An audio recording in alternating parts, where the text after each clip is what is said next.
मंद्रुप येथे काँग्रेस पदाधिकारी व कार्यकर्त्यांच्या वतीने डॉक्टर बाबासाहेब आंबेडकर यांची जयंती साजरी।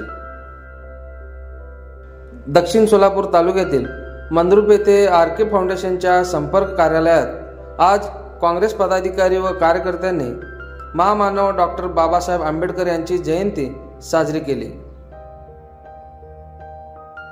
यावेळी सोलापूर जिल्हा काँग्रेस कमिटीचे जिल्हा सचिव मोहम्मद शेख, आर.के. फाउंडेशनचे संस्थापक अध्यक्ष व काँग्रेसचे तालुका उपाध्यक्ष मोतीलाल राठोड, काँग्रेस सेवा दलचे जिल्हा अध्यक्ष उमाशंकर रावत, ओबीसी सेलचे तालुका अध्यक्ष शब्बीर नदाब, सिद्धू खरात, काँग्रेस अल्पसंख्याक विभागाचे तालुका अध्यक्ष अफजल शेख, सरचिटणीस दत्तात्रय देशमुख, मळशीद देशमुख, काँग्रेसचे जगन्नाथ खरात, बिलाल शेख, मोहम्मद नदाब, श्रीमंत पवार उपस्थित होते। यावेळी जिल्हा सचिव मोहम्मद शेख, उमाशंकर रावत, सिद्धू खरात, मोतीलाल राठोड यांनी डॉक्टर बाबासाहेब आंबेडकर जयंतीनिमित्त आपले मनोगते व्यक्त केले। तर एकूणच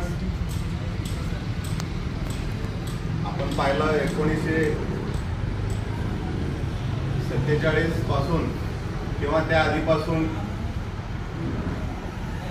भारतामध्ये एक वर्ण संस्कृती अस्तित्वात होती। वर्ण संस्कृतीमध्ये त्याच्यामध्ये 4 वर्ण होते आणि त्यानुसारच हा देश चालत होता।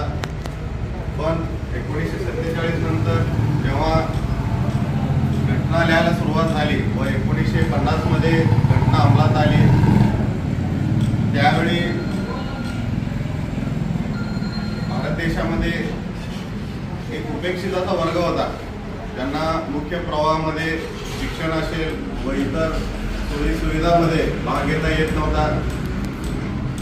तर त्यांच्यासाठी घटनेमध्ये काही मूलभूत अधिकार देण्यात आले आणि त्या अधिकाराचे जनक म्हणजे डॉक्टर बाबासाहेब आंबेडकर। तरी फक्त मला घटना सांगायची आहे की डॉक्टर बाबासाहेब आंबेडकरांनी मनुस्मृतीचं दहन केलं होतं। तर मनुस्मृतीचं दहन का केलं होतं हे अनेकांना माहीत नाही। तर मनुस्मृतीमध्ये जे 4 वर्ण याचा उल्लेख केलेला होता आणि अनेक पुराणांमध्ये जोपर्यंत हे पुराण आपण दूर करत नाही तोपर्यंत लोक ही जाती व्यवस्था नाकारत नाहीत असा त्यांचा एक विचार होता आणि त्यासाठी त्यांनी त्या अंतर्गत त्या मनुस्मृतीचं दहन केलं आणि एक प्रकारे समाजाला सांगितलं की तुम्ही सर्व समावेशक समाजाची कल्पना अंमलात आणा।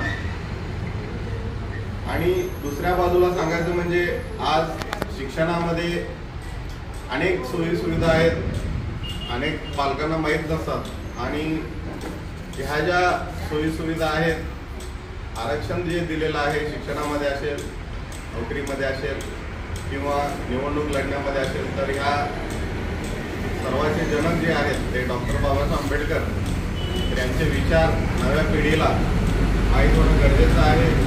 त्यासाठी सर्वांनी काम करणं, शाहू फुले आंबेडकर यांचं कार्य जनतेपर्यंत पोहोचवणं आपलं कर्तव्य आहे। आणि आजच्या जयंती निमित्तानं मी सर्वांना शुभेच्छा देतो। जय हिंद, जय महाराष्ट्र।